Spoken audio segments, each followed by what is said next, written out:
अहिल्यानगर येथे जी घटना झालेली आहे, सर्वात प्रथम मी सर्व महायुतीच्या आमच्या पदाधिकाऱ्यांच्या वतीने याचा निषेध व्यक्त करतो। ज्या घटना मागच्या 3 दिवसापासून घडत आहेत या अहिल्यानगरमध्ये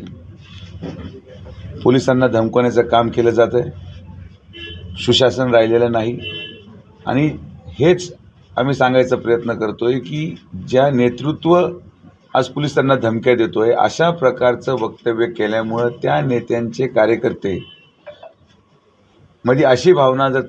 तयार झाली असेल की जर आमचा नेता पोलिसांना धमकवतो तर आम्ही काही करू शकतो, आणि याचाच परिणाम आज तुम्हाला पाहायला मिळाला की एक सर्वसामान्य गोरगरीब कुटुंब आपल्या दैनंदिन रस्त्यावर जात असताना प्रचाराच्या रॅलीमध्ये थांबून महिलेला 15-20 लोक येऊन मारहाण करतात भर बाजारामध्ये।